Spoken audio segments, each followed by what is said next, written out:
Matapos ang media conference ng A Very Good Girl ay na-corner ng press si kapamilya superstar Catherine Bernardo upang tanungin pa sa iba't ibang bagay lalo na sa kanyang love life. Alam naman ng lahat na going strong ang relasyon nila ng boyfriend na si kapamilya heartthrob Daniel Padilla na may ginagawa na rin proyekto na hindi muna katambal si Catherine Bernardo. Nausisa si Catherine kung napag-uusapan ba nila ni Daniel Padilla ang tungkol sa pagpapakasal.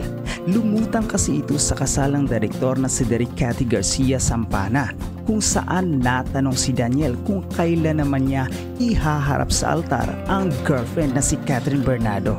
Si Catherine kasi ang nakasalo sa inihagis na bouquet of flower ni Derek Cathy. Sa paniniwala, ang single lady na makakasalo nito ay siyang next in line na ikakasal. Sa kumakalat na video mula sa kasal, kinantyawan ng lahat si Daniel Padilla. Going back kay Catherine, sinabi niya tila matagal pang mangyayari ang level up sa kanilang relasyon ni Daniel Padilla. Wala, tagal pa ate kasi ngayon andito kami sa peak namin ni Deej na kailangan namin magtrabaho, especially may bahay na pinagawa, ang daming gastos. And then parang alam din namin sa sarili namin na hindi pa time and open kami about it. Iba-iba naman yung time ng lahat. So ngayon, atad lang kami makakasal, mga ganyan. Kukunan na lang kami bridesmaids, ganyan. Okay lang. Pwede pag-uusapan nyo naman kahit paano. Yes, of course. But then, he respects my timing din sa akin. Alam ko din na hindi pa ako ready. So, ayaw mong pilitin mga ganun. Importante, masaya kayo ngayon. Just take it day by day. Definitely siya na. Pwede ako na. Kung mabait siya, oo naman.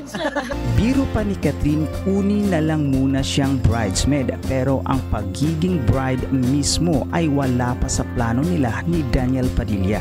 11 taon nang magkarelasyon sina Catherine at Daniel na nagsimula ng magkilala at magkatambal sila sa 2011 10 series Growing Up sa ABS-CBN. Opisyal na naging magjowa sila noong 2012.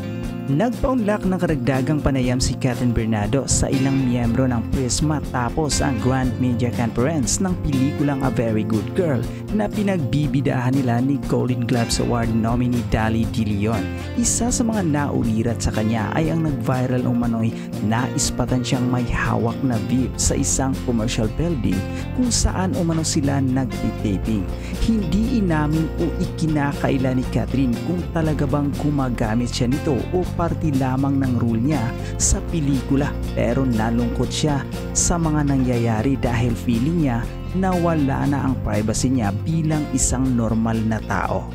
Well, una sad ako na may video about it kasi parang yung privacy ko. But then, it happened. So, okay lang kung nangyari and kung ginagawa ko yun or hindi ko ginagawa ko lang ba yun sa movie.